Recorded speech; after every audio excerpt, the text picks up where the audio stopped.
gente faz essa campanha Março Azul, que é uma campanha de conscientização sobre o câncer coloretal, que muitas vezes as pessoas nunca nem ouviram falar, né? Não sabem sobre o câncer de intestino. Então, quem tem história familiar de câncer de intestino ou de pólipos, esse já é um fator de risco. Essa pessoa deve começar antes.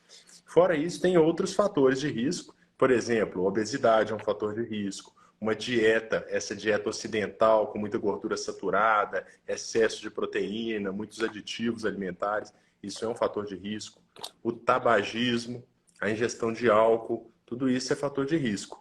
E também doenças do intestino, por exemplo, doenças inflamatórias intestinais. Então, assim, o primeiro passo é a gente ter um estilo de vida saudável, e isso tem muito mais influência na nossa flora do que tomar um probiótico, por exemplo. A gente tem que tentar prevenir, se não der para prevenir, tratar na forma precoce, sempre assim, né? Tentar atuar sempre antes, sempre que possível. Que bom que você veio aqui ao canal Leda Nagli assistir mais um vídeo. Aproveita, faz um comentário, dá um like, avisa seus amigos, compartilhe esse vídeo e fique à vontade para curtir. Para fazer uma live sobre intestino, que é uma grande questão nesse mundo. Eu já escutei várias vezes vários profissionais sobre esse assunto, mas é um assunto recorrente. Hoje mesmo eu li o Dr. Fernando Maluf dizendo que está crescendo muito o caso de câncer de intestino. Esse é um dos assuntos que eu vou falar com o Dr. Marcelo Werneck. Tudo bem? Tudo jóia. Obrigado pelo convite. É um prazer estar aqui com você. Prazer para mim também. E hoje mesmo eu li um artigo do Dr. Fernando Maluf dizendo isso, que o câncer de intestino está crescendo, sobretudo entre pessoas mais jovens, que não era o perfil desse tipo de câncer. A gente começa por ele ou começa por outro assunto? O que você prefere? Pode ser pelo câncer. Esse mês, né, o mês de março, a gente faz essa campanha Março Azul, que é uma campanha de conscientização sobre o câncer coloretal, que muitas vezes as pessoas nunca nem ouviram falar, né, não sabem sobre o câncer de intestino. E realmente isso foi uma tendência que se viu, né? A gente sempre promoveu a prevenção do câncer a partir dos 50 anos. E o que se notou? Que na população entre 40 e 50 anos tem aumentado, enquanto nas outras populações a gente tem tido digamos que um controle, né? Porque tem feito o rastreamento. Então, atualmente, está antecipando esse rastreamento a partir dos 45 anos na população que não tem fator de risco. Então, antes era 50 anos, hoje em dia começa aos 45 anos o rastreamento. Qual é a população que não tem fator de risco? Então, para isso a gente tem que saber quais são os fatores de risco, né? Os fatores de risco são principalmente a história familiar. Então, quem tem história familiar de câncer de intestino ou de pólipos, esse já é um fator de risco. Essa pessoa deve começar antes. Então, assim, se você tem pai, mãe, irmãos que têm um câncer de intestino ou tiveram, você deve começar 10 anos antes da idade que essa pessoa teve câncer. Então, se a pessoa teve aos 45 anos, por exemplo, aí você deve começar aos 35. Se foi pólipo, aí 5 anos antes. Fora isso, tem outros fatores de risco. Por exemplo, obesidade é um fator de risco. Uma dieta, essa dieta ocidental com muita gordura saturada, excesso de proteína, muitos aditivos alimentares, isso é um fator de risco. O tabagismo, a ingestão de álcool, tudo isso é fator de risco. E também doenças do intestino, por exemplo, doenças inflamatórias intestinais, principalmente a retocolite ulcerativa e doença de Crohn. Esses pacientes acabam que, como eles têm a doença, né, eles acabam fazendo a colonoscopia antes mesmo. Mas são pacientes que têm um fator de risco aumentado, então deve-se ter uma atenção especial. Essa tal dessa colonoscopia é um horror, é uma chatice inominável. Eu sei que é importante, eu tenho pólipos, eu tenho um histórico de colonoscopia, protocolos, etc. Mas é um exame cruel, porque ele adoece você, né? Você fica meio debilitado, meio... como é que fala? Quando você perde a água, fica desidratado. É um horror. Pois é. Não é? Devia ter um jeito mais moderno, né, de fazer isso. Pois é, o chato desse exame é que a gente tem que, de fato, limpar o intestino, senão não dá para ver nada, né? No futuro, quem sabe, né? Vai ter uma opção aí que esteja... Já existem hoje em dia, né, exames como a colonoscopia virtual, só que ainda precisa de um preparo, mesmo a colonoscopia virtual. E não tem todas as possibilidades que a colonoscopia tem. Porque a colonoscopia, além de ser um exame que a gente vê, a gente pode tirar pólipos, né? Então, essa aí é a grande vantagem, que a gente está evitando que aquele pólipo vá virar um câncer. Acho até interessante as pessoas saberem, né, que a história natural é o câncer vir a partir de um pólipo. Então, a mucosa está normal. Aí aparece ali uma pequena elevação, que parece uma verruguinha, não é uma verruga, a gente chama de pólipo, e esse pólipo vai tendo pequenas mutações ali nas suas células, e isso que vai virar o câncer. Quando ele vira um câncer, aí sim a gente vai chamar de carcinoma de cólon, né? Que é a doença, o câncer coloretal. Mas isso só descobre na biópsia do pólipo. Sim, é necessário que se faça. É claro que quando a gente faz um exame, né, tem alguns indícios ali que vão mostrar para a gente que é uma lesão suspeita. Né? E aí, quando a gente faz a biópsia, é que a gente vai saber de fato. Porque pólipo, igual eu falei, é uma elevação na mucosa. Mas existem vários tipos, né? E tem pólipos que vão virar câncer e outros que não têm esse risco. Então, a gente tirando, a gente sabe, era um pólipo benigno que poderia virar câncer, era um pólipo que já tinha virado câncer, pode acontecer. Até, gente, é muito importante saber isso, que a colonoscopia, quando a gente tira câncer inicial, pode ser suficiente para resolver. Não precisa nem operar, nem fazer quimioterapia. Pode resolver pela própria colonoscopia, dependendo do caso. É mesmo. Os Então cânceres... acaba que é um exame desagradável, mas pode funcionar muito bem, né? Pois é, por isso que é importante fazer, viu, gente? Quem tiver indicação deve fazer. É, uma vez eu entrevistei, bom, eu já entrevistei muitos médicos sobre recorrentes, sobre assuntos que eu reentrevisto outras pessoas e tal. Mas uma coisa que me disseram que eu achei interessante era o exame de sangue oculto nas fezes. Porque a Uhum. gente não faz muito, quando você faz, mesmo quando você faz o check-up, você faz, a gente prioriza o exame de sangue, né? Uhum. Com Pois é. milhões de vitaminas, de não sei o que lá, é,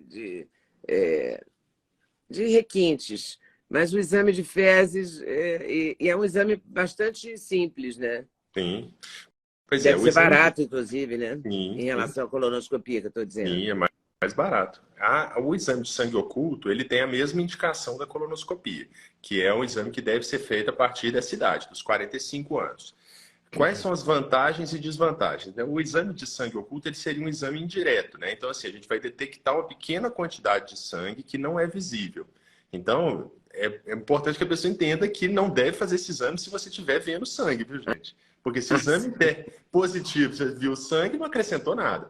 E o exame der negativo, você não vai acreditar, porque você está vendo sangue. Então, ó, exame de sangue oculto é para quem não está vendo.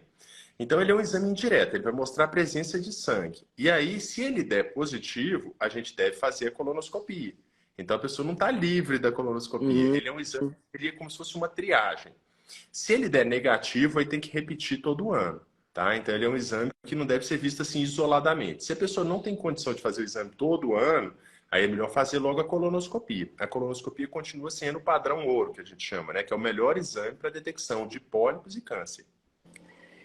E tem alguma coisa que a gente possa fazer para não ter o câncer de intestino, Né? tipo alimentação? Você falou do tabagismo, não fumar, não beber exageradamente, mas beber alguma coisa pode ou não? Nada. Pois é, pequenas quantidades, a princípio, não se comprovou o malefício, né? Então, assim, a gente vai pequena quantidade, vai ser uma taça de vinho, né? E é ideal é que a pessoa beba menos dias do que os dias que ela não bebe, né? Então, assim, máximo 3 vezes por semana estaria bom. O tabagismo, né? E além disso, a alimentação, né? A gente tem que tentar ter uma alimentação mais saudável possível, né? Então, assim, comer folha, comer alimentos mais naturais. O ideal seria alimentação até orgânica, né? Eu sei que isso não é acessível, mas é mais saudável, né? Sem dúvida. E evitando excesso de gordura saturada, excesso de proteína animal, né? Isso sim vai ser um fator de risco. Fora isso, né? Aquela carne que entra em contato com a chama, né? Aquela que dá aquela tostadinha, aquilo ali também é um fator de risco, aquilo aumenta. Né? Então, o churrasco, né? Eu falo que eu não faço terrorismo alimentar, né? Eu acho que a pessoa pode comer, não deve exagerar, não deve ser uma coisa muito frequente, né? Mas então o churrasco, por exemplo, seria uma forma inadequada de fazer a carne. E tem um alimento que é sabidamente cancerígeno, né? Que as pessoas deveriam evitar sempre que possível, que são os embutidos. Os embutidos, então, eles têm nitritos e nitratos ali que são cancerígenos mesmo, então aumenta o risco de câncer de intestino.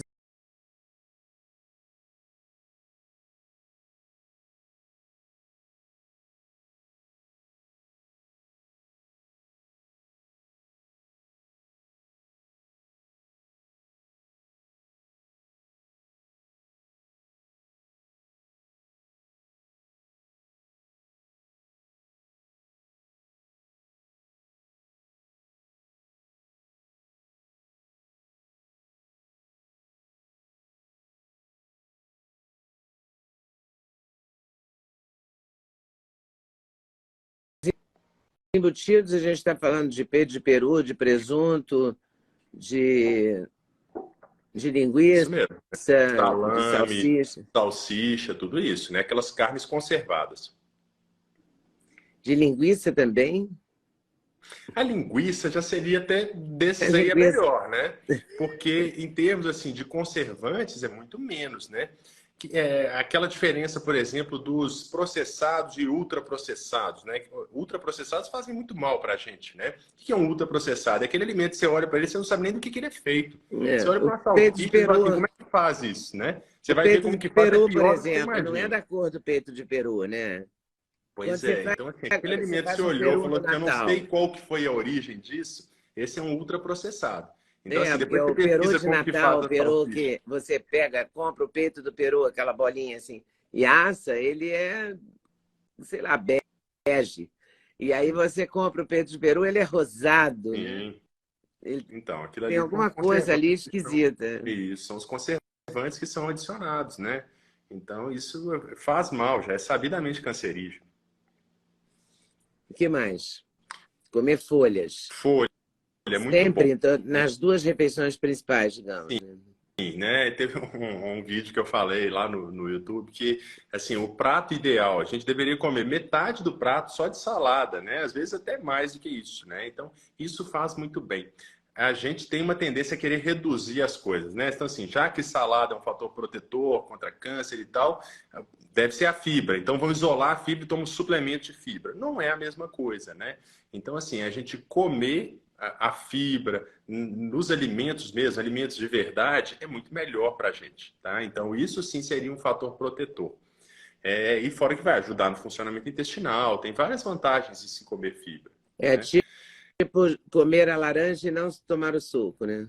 Exatamente. Seria muito melhor, né? Eu até num vídeo falando, ó, a melhor forma de você comer a laranja, né? Porque às vezes descascar é muito difícil comer aquela parte branca e tal. Então parte a laranja em quatro, assim, inverte ela e come, porque aí você come bagaço, você come tudo ali. Isso é muito melhor para a nossa flora intestinal, para o funcionamento intestinal, tudo isso. E hoje em dia se fala muito da flora intestinal, né? Das bactérias do mal, das bactérias do bem. Como é que a gente detecta isso? Como é que a gente lida com isso?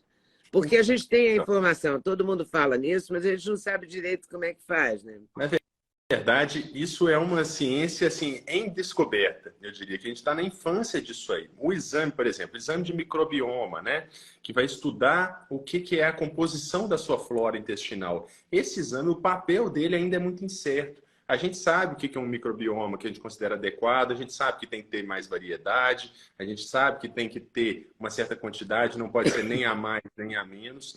Mas daí a fazer intervenções baseadas somente no exame de microbioma é muito limitado. Então, o que a gente tem que fazer? Primeira coisa, adotar um estilo de vida saudável.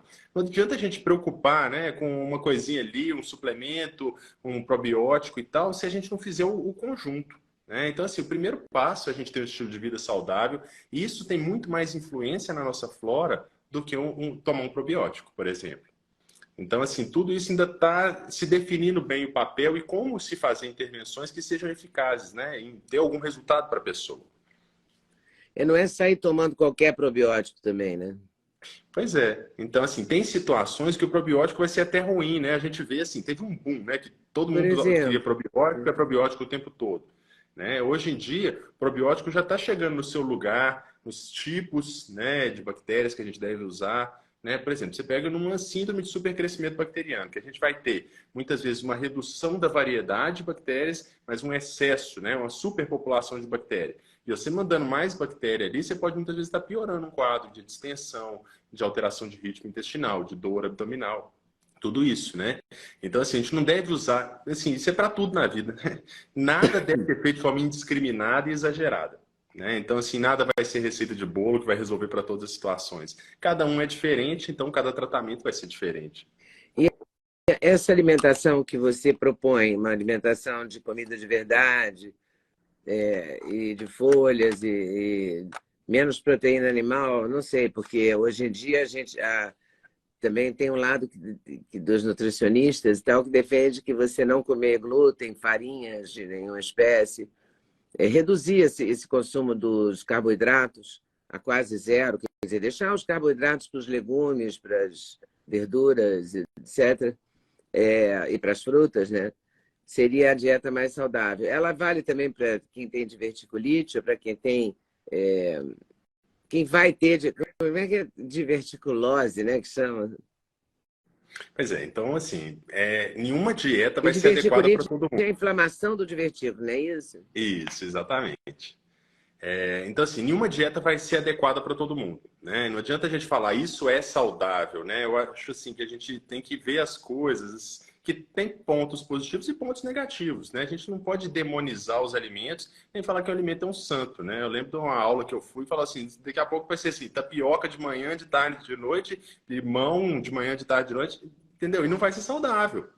Né? Então, assim, quando a gente fala isso de comida de verdade, é dizendo isso, né? Que a gente tem que fugir dos ultraprocessados e tal, tem que dar preferência para os carboidratos mais complexos. Mas mesmo isso vai depender de situação, né? Então, assim, tem situação que a gente pode usar carboidratos simples, tem situações que vão ser adequadas e tal, mas a gente tem que ver tudo de acordo com o caso de cada pessoa. Agora, quando a gente pensa nesse contexto da diverticulite e diverticulose, acho que é importante explicar o Fazer que é o quê. a diferença, por favor. Pois é, muitas vezes, assim, se as pessoas pegarem o exame de colonoscopia, quem acha que tem diverticulite, dá uma lida lá. Você vai ver que a palavra diverticulite provavelmente não está escrita lá. Por que isso? Porque diverticulite é um quadro agudo. Inclusive, é uma contraindicação para fazer colonoscopia. Então, o que a pessoa provavelmente tem? Diverticulose ou presença de divertículos. O que é isso? O nosso intestino não era para ter divertículo. Se Ah, ele tem não? divertículo... Não, não. Então é o seguinte, o nosso intestino, ele é para ser um intestino, assim, um tubo ali, né? Tem suas voltinhas e tal. Em algumas pessoas, começa a formar umas pequenas bolsinhas ali na parede intestinal, que a gente chama de divertículos. E esses divertículos, em algumas pessoas que têm divertículo, eles vão vir a inflamar. Aí seria diverticulite. É um processo agudo que causa dor, que muitas vezes a pessoa vai procurar um pronto atendimento, tem que tomar antibiótico e tal. E ele se cura, né? Uma vez que você tratou, a pessoa não tem mais diverticulite, mas ela continua tendo os divertículos. Então, por isso que eu falo, quando faz uma colonoscopia e fala, deu diverticulite, provavelmente não deu, provavelmente foi presença de divertículos, que é outra coisa, é só os divertículos mesmo, diverticulose. Ah, então a diverticulose é ter divertículos. Isso, E exatamente. diverticulite é que nem. Tudo que é it é inflamação, né? Isso, Bronquite, tudo isso não é? sim, O it já é um sufixo, não, é o quê? De inflamação, não é? Um isso, significado de inflamação? exatamente. Então, assim, até para as pessoas saberem quais são os sintomas da diverticulite, então, seriam muito parecidos com aqueles sintomas da apendicite. É um sintoma de inflamação. Então, a pessoa começa com uma dor abdominal um pouco mais difusa, que vai piorando em intensidade, vai localizando mais em alguma região do abdômen. Então, no caso da diverticulite, normalmente vai ser mais para a esquerda. E no caso da apendicite, mais para o lado direito do abdômen, que é a região onde fica o apêndice. A maior parte das pessoas vai desenvolver divertículos no cólon esquerdo, né? E isso aumenta muito com a idade. E então, quando inflama, normalmente é uma inflamação mais à esquerda. Pode até ser à direita também, pode acontecer, mas é mais comum à esquerda.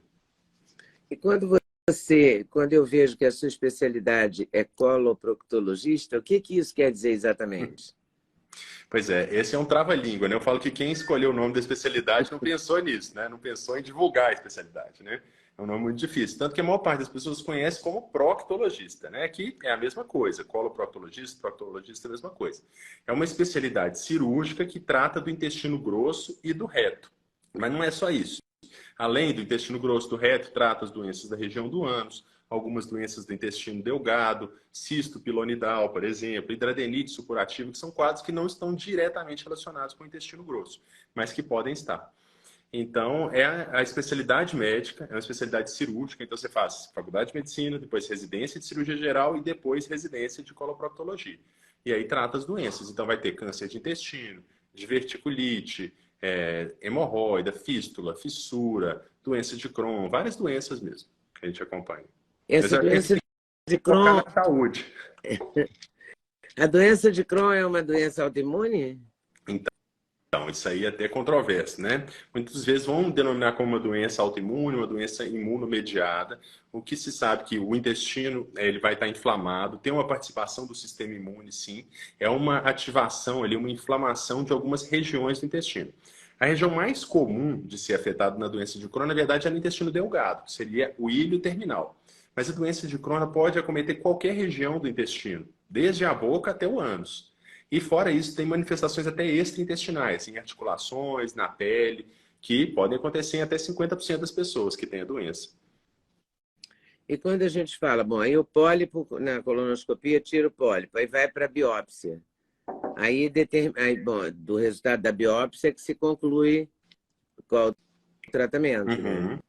Exatamente. E você, na sua especialidade, você faz a colono também e você cuida ou você só cuida da colono feita? Não. Eu faço colonoscopia, né? Eu tenho especialização nessa área também, fiz durante a minha residência médica. Até o ano passado eu fazia colonoscopia. Atualmente eu não tenho feito, porque minha vida estava uma correria maluca, era cirurgia, era colonoscopia, era consultório. Então, atualmente eu tenho solicitado o exame para colegas de confiança que fazem, aí eu continuo acompanhando o paciente. Igual você falou, se for identificado um pólipo, normalmente ele já vai ser retirado, né? Só não vai se retirar no mesmo exame se for um pólipo muito grande, se achar que tem um risco aquele exame ali. Mas normalmente vai se retirar já o pólipo e manda para biópsia. De acordo com o resultado é que a gente vai definir o intervalo de colonoscopia. Muitas vezes as pessoas perguntam, né? Manda aqui, quando que eu devo repetir a colonoscopia? Não existe um intervalo fixo, depende do resultado do exame. Se for uma colonoscopia normal de rastreamento, a gente vai repetir normalmente em 5 anos. Pode ser até 10 anos, dependendo do protocolo que for seguir. Se tiver um pólipo, aí depende do tipo de pólipo. Então não adianta só saber que tinha pólipo, tem que saber que tipo que é, localização, número de pólipos. Então, assim, normalmente, se tem mais de 3 pólipos, a gente vai repetir, às vezes, até em 1 ano. É um intervalo curto, porque a gente tem que ter certeza que não apareceu. E se a gente tirar um pólipo grande, às vezes a gente repete em 3 a 6 meses, para definir se aquele local onde foi retirado, se não tem mais nada, se não voltou. Porque o pólipo pode voltar também, não é só o câncer, não. Ah, por isso que pode ser repetido, então. Tem várias colonoscopias concluídas que tem pólipo, é isso? Isso, se tiver pólipo, normalmente já fala assim, ó, vai repetir em tanto tempo. Se tiver normal, também, né? Já fala qual o intervalo que vai ser repetido. Agora, esse intervalo também é relativo, né? Lógico que se a pessoa começar a ter um sintoma novo, alguma coisa nova que justifique investigar o cólon, pode ser feito um exame mais precoce. Eu acho assim, esse exame, né? Você estava falando que é muito ruim, né? E tal. O preparo é chato, né? Mas é um preparo necessário, né? Porque senão a gente não consegue ver. Não enxerga nada. Isso. Mas eu acho que assim, é mais importante as pessoas saberem o que esperar do preparo, né? Porque assim, é um preparo chato, mas se você sabe o que esperar, pelo menos você vai mais preparado.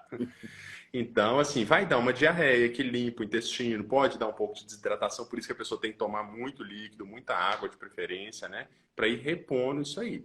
Essa diarreia vai durar aí umas 4 a 6 horas e depois para, né? E aí a pessoa vai fazer o exame em si. O exame, em geral, não incomoda nada, que é feito com sedação. Né? É verdade. Mas esse crescimento da incidência de câncer de intestino, porque houve uma época, eu me lembro, porque faço entrevistas há muito tempo, e que se dizia que nos anos 2000 ia ter uma incidência enorme de câncer de intestino. E anterior a isso, o Dr. Elion Povo escreveu o Intestino, Nosso Segundo Cérebro. E aí as pessoas realmente se atentaram. O intestino era uma coisa que ficava meio assim, relegada ao segundo plano, digamos. E ele ganhou um protagonismo a partir desses estudos, né? Uhum. Pois é, então assim, o câncer de intestino, né, tinha uma tendência de aumento, aí com o rastreamento conseguiu-se um controle, até uma tendência de queda, né, exceto em certas populações, como a gente falou no início ali da live. O intestino, então assim, imagina que é a casa principal da nossa flora intestinal, né, flora ou microbiota, né, que é composta por inúmeros tipos de micro-organismos. A gente sabe hoje em dia que vive dentro da gente ali principalmente bactérias, mas tem mais do que isso. Tem protozoários, tem vírus, tem fungos, tem tudo convivendo com a gente, né? E um equilíbrio muito delicado, que ele pode deixar de existir para virar um quadro que a gente chama de desbiose. Desbiose é quando você perde o equilíbrio e vira uma flora mais doente. Então, assim, antigamente não se sabia o papel disso e até hoje está se descobrindo, né? E a gente sabe que toda essa quantidade, né, esses 100 trilhões de micro-organismos que vivem dentro da gente, tem mais célula de micro-organismo do que célula nossa. Então imagina a importância disso, né? São genes ali que são muito mais genes do que os nossos genes, né? Em termos de quantidade. Então isso aí vai codificando proteínas que estão ali caindo no nosso intestino, parte delas vão cair para a nossa corrente sanguínea e vão ter efeito em outros locais do nosso organismo, influenciando o humor, né? Reações de pele, entre inúmeras outras. Esteatose, aquela doença de fígado gorduroso, aquilo ali também tem a ver com a nossa flora, obesidade. Também tem a ver, né? A obesidade é um ciclo ali, né? Tanto o excesso de peso, o excesso de tecido gorduroso vai alterar a nossa flora, e a nossa flora faz ter um acúmulo de gordura. Então vai virando um ciclo vicioso mesmo, né? Então, assim, hoje em dia já se sabe que tem muito mais importância o intestino do que se acreditava antes. E os remédios para verme, tomar uma vez por ano, então, é real isso ou não? Também é controverso, né? Então, assim, a gente tem exames, né, de fezes, são exames que têm uma sensibilidade, mas são exames que podem falhar, né? Daí a usar um vermífugo, a gente pode estar também promovendo uma desbiose, e isso vai ser muito controverso, né? Tem gente que vai falar que não faz a menor diferença em termos de flora, e tem gente que acha que não deve se tomar, né? Realmente, Qual o assim, isso vai melhor ser exame controverso, vai ser uma de... questão de opinião, né? Uma e opinião qual, de especialista, que na é o sua pior opinião, grau de qual é o evidência que melhor... existe. Na sua opinião, qual é o melhor exame de fezes, então? Nós temos algumas opções, né? Nós temos exames que vai pesquisar partes de vermes, nós temos exames que vão pesquisar fragmentos, tem exames que vai pesquisar ovos. Então, assim, a gente vai acabar tendo que pedir mais de um exame de acordo com a Nossa, é. suspeita, né? Que a gente está Eu pensando. Por achava... exemplo, o exame de oxiúros, né? Que causa coceira na região do ânus. Normalmente vai fazer um exame, um suave, né? Igual aquele suave que faz para COVID, só que faz lá na região do ânus, por exemplo. Entendeu? Não, a gente não tem um exame que vai te dar um diagnóstico de 100% das coisas. Quem dera, né? Entrava lá na máquina e saía com um diagnóstico de tudo. Quem sabe no futuro isso vai acontecer, né? Mas nesse momento a gente ainda não tem. Então a gente tem que pedir de acordo com a suspeita. então tem que sentir alguma coisa, se queixar para o médico, para ele pedir. Pois é. Então, assim, eu entendo as limitações dessa forma de pensar também. Por isso que eu falo, é um assunto às vezes difícil, né? Essa questão do exame preventivo ou não. Né? Fazer exames que na maioria das vezes vão dar normais, vão dar negativos, mas por outro lado, quando você pega um exame positivo, né, você mudou a vida daquela pessoa. Você tratou um problema que ou está acontecendo ou é um problema potencial. Né? Pois é, E por tem isso até que forma de seria... estudar isso, né? O impacto na saúde. Porque em medicina a gente tem que pensar em saúde coletiva, não só na saúde individual. Na saúde individual, a gente tem que fazer um protocolo individual. Para a saúde coletiva, a gente tem que ver o que é mais eficaz para a população. Né? Então, assim, quando se indicar exames, né? Tudo isso, levando em conta custo, disponibilidade de exame. Pois é, foi por isso que eu te falei do sangue oculto nas fezes, porque é muito mais barato e muito mais fácil do plano aprovar, dos planos de É saúde menos aprovarem. É invasivo. mais fácil das pessoas, é menos invasivo, é mais fácil até acho que é do próprio SUS fazer, não é? Sim, Do que sim. uma colonoscopia, que você vai ter que entrar na fila, esperar, porque é um procedimento que envolve um monte de anestesista, quem vai fazer o exame, sei lá, Pois se vai fazer no ambulatório, vai fazer, aí tem o remédio, tem não sei o quê. É uma complicação. O exame de sangue oculto é muito mais simples, assim, para a grande maioria da população seria talvez sei lá, uma medida preventiva, não seria? excelente. É exatamente isso que a gente tem que pensar em termos de saúde coletiva. Né? Então, o que é melhor? A gente fazer um sangue oculto, a gente considera a colonoscopia padrão ouro. Se a pessoa tem acesso à colonoscopia, ótimo, vamos fazer Ah, colonoscopia. logo. Mas a gente tem que ver tudo que está envolvido nisso. Então, nós temos aí a questão de custo, nós temos a questão de risco. Né? O exame de colonoscopia não é um exame sem risco. Tem o risco da sedação, tem o risco da desidratação, tem o risco de perfuração de intestino, de sangramento, tudo isso. Né? Fora isso, disponibilidade, isso é muito importante, né? Porque assim, não adianta a gente falar, a população inteira de 45 anos deve fazer colonoscopia em tal idade. Quem que vai fazer esse tanto de exame? Né? Não tem como o SUS, né, ter esse Vamos número de tentar isso. gente para fazer exame, né, endoscopista. Então a gente tem que triar, né? E a melhor forma de triar é pegando o paciente que tem fator de risco, o paciente que tem sintoma e o paciente que fez um exame de rastreamento, no caso, o sangue oculto. É ótimo, super bem indicado. O câncer de intestino tem uma proporção boa de cura ou não? Ótima. né? Então, o câncer de intestino, ele é um câncer que tem alguns aspectos positivos, né? Lógico que a gente não acha que um câncer vai ter nada de positivo. É Mas câncer, né? considerando, né, comparando com outros tipos de câncer, né, o câncer de intestino, ele tem uma característica muito interessante para a gente, que é o fato de ele ser evitável, né? Então, como eu falei, fazendo uma colonoscopia preventiva, a gente evita o câncer. Levando um estilo de vida saudável, a gente diminui o risco de câncer. É claro que não vai evitar em 100%. Mas fora isso, o câncer, no momento inicial, ele tem uma alta taxa de cura. Como eu falei, numa colonoscopia, que você pega um câncer inicial e tira, aquela pessoa pode estar curada. É claro que câncer, a gente só fala em cura após 5 anos de acompanhamento. Então, assim, você tirou e fez um tratamento curativo por colonoscopia. Olha só, você não precisou operar, não precisou de quimio nem radioterapia. Olha que coisa boa. Uhum. Né? Então, assim, o câncer inicial ele tem uma alta taxa de cura. Se a gente chegou, tirou ele ali, viu que tirou bem, tirou o câncer todo, mas ficou em dúvida de margem, ficou em dúvida de linfonodo, o que for, aí esse paciente vai para uma cirurgia. Né? E pode ser que na própria colonoscopia você viu que não dá para tirar, também fez só biópsia, diagnosticou e aí o paciente é cirúrgico. Então, o câncer de intestino ele é eminentemente cirúrgico, né? Seja retirada por colonoscopia, seja retirada por cirurgia. E depois disso é que se vai definir se precisa de radioquimioterapia. A única exceção seria para o câncer de reto, que o câncer de reto, a gente tem alguns parâmetros que vão indicar para a gente que a pessoa deve fazer a quimio-radioterapia antes de fazer a cirurgia. Tá? Mas assim, no câncer de intestino em geral, a gente faz a cirurgia, manda para biópsia e aí sim define sobre radioquimioterapia. E como é que você está fazendo, eu li que você tem um consultório aqui em São Paulo e em Belo Horizonte, é isso? Isso. Por que essa Eu decisão, assim? eu atendo 2 dias por semana em São Paulo, 3 dias em Belo Horizonte.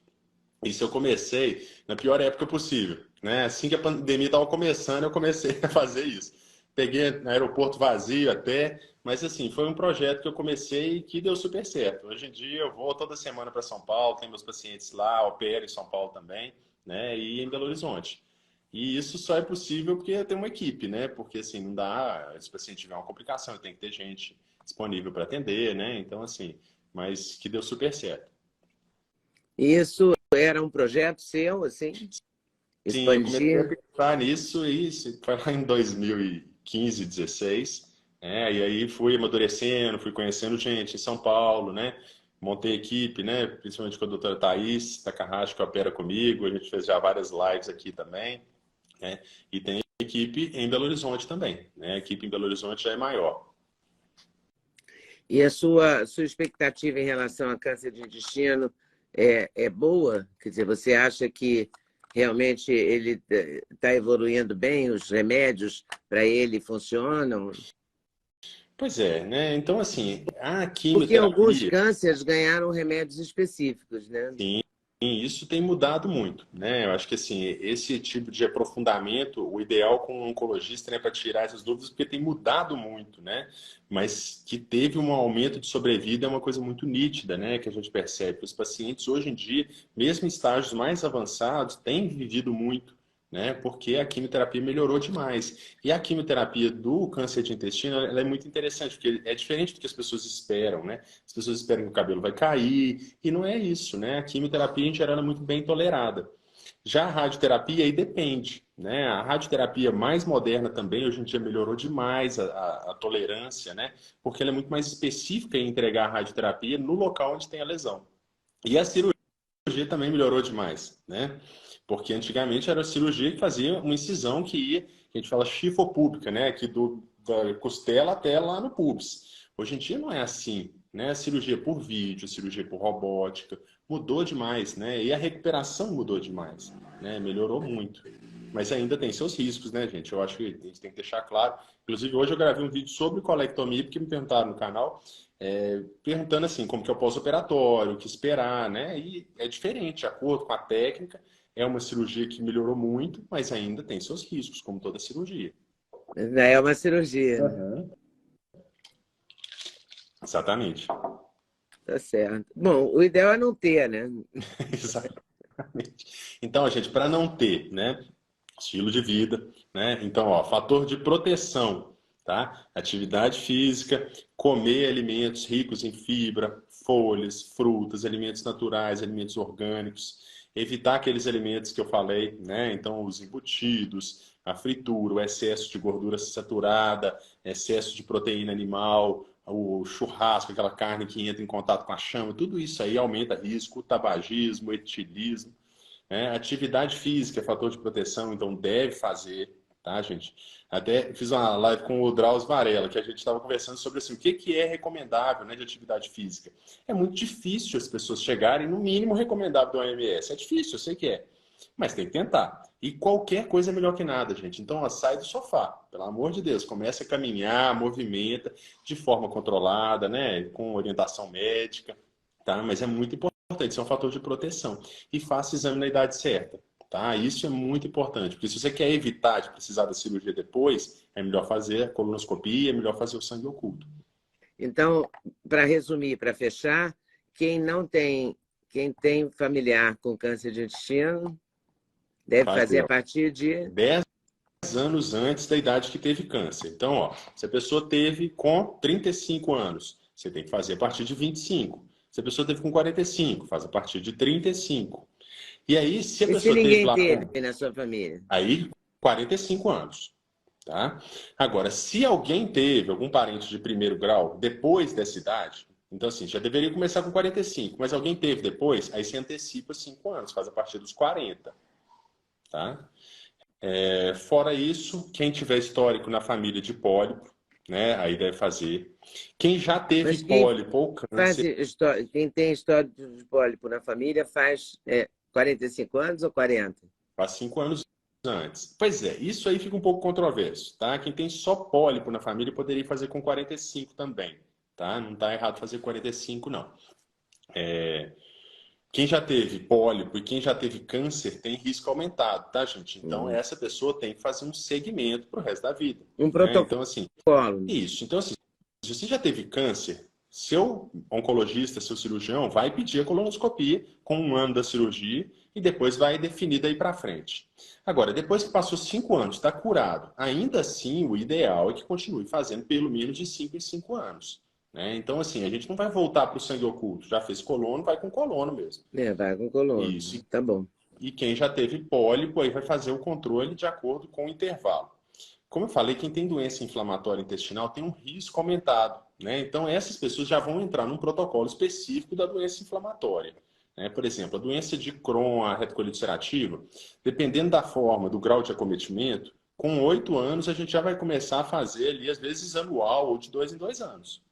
Se for uma forma leve, a princípio poderia ser até mais tempo, não precisa ser com 8 anos entrar nesse protocolo. Mas em algum momento a gente vai entrar num período aí de fazer intervalos curtos, né? Por causa do risco. Antigamente a gente falava em colite, né? Agora não se fala mais nisso. Fala. Fala. É porque é o seguinte, colite é um termo muito inespecífico.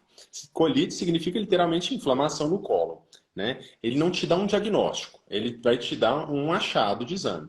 Então, assim, a gente tem colite por doenças infecciosas, por doenças inflamatórias, por medicação. Então, tudo isso pode causar. Então, se você falar colite, você só está dizendo que tem uma inflamação, mas não está definindo a causa. Então, quando fala retocolite ulcerativa, é uma doença. Ela vai cursar com colite, com inflamação no cólon, no reto, né? Mas ela chama retocolite ulcerativa. A doença de Crohn também pode ter colite de Crohn, que é a inflamação no intestino grosso relacionada à doença de Crohn. Fora isso, doenças infecciosas, né? Hoje em dia a gente, nossa, já fiz muito diagnóstico de sífilis, de gonorreia, né? São colites inflamatórias Caramba, é mesmo? infecciosas. Ainda hoje? Nossa, hoje está demais, né? É muito comum de se diagnosticar, né? Claro que eu vou ter uma amostra viciada, né? Como especialista, acaba chegando muito para mim. Mas, assim, a gente faz muito diagnóstico hoje em dia. É mesmo, eu achei que estava desaparecido. Não, nossa, é demais. Sífilis, então, assim, é um diagnóstico muito comum hoje em dia. Caramba! E qual que é o tratamento? O tratamento normalmente vai ser com o benzetacil, né? Penicilina Ai, G-benzatina. dói. É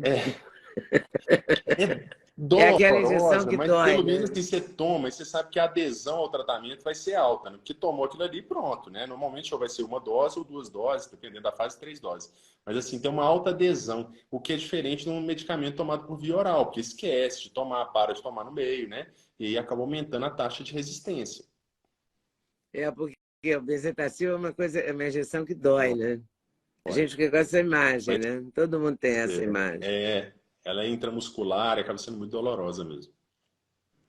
Tá certo. É o que eu falei, torcer para não ter, né? Não ter nada.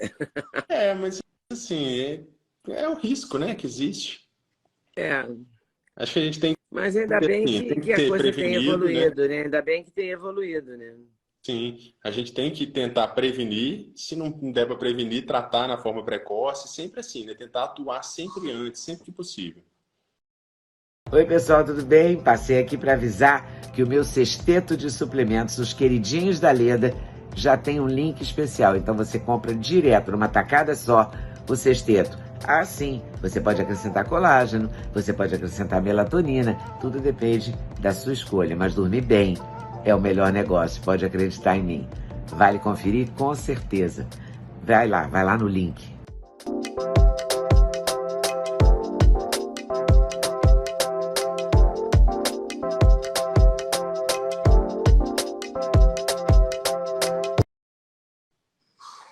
Tá certo.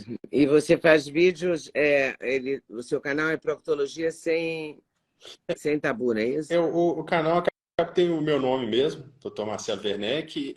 Proctologia Sem Tabu foi uma série de vídeos que eu fiz, né? E que para abordar assuntos que muitas vezes as pessoas têm muito receio de falar, né? Às vezes de procurar o médico, falar. Então, a gente fala que você vê o cirurgião plástico, fala, você vê o prótese, assim, né? Então, assim, ainda tem muito preconceito, né? Então, eu quis colocar esse do Proctologia Sem Tabu exatamente para as pessoas verem que ali é possível, né? Conversar sobre qualquer assunto sem medo. Tá certo. Muito obrigada, então. Que isso. Eu que agradeço a oportunidade, viu? Um grande abraço. Valeu, um grande abraço também. Tchau. Muito obrigada por ter assistido mais um vídeo no meu canal. Volte sempre. Aqui você sempre vai encontrar a pluralidade de ideias, ideologias diferentes, ideias diferentes, mas sempre alto nível de informação e de prestação de serviço. Eu espero você sempre aqui. Faça seu comentário, se inscreva no canal, dê seu like se você gostou e não deixe de voltar. Estou te esperando, com certeza, se Deus quiser.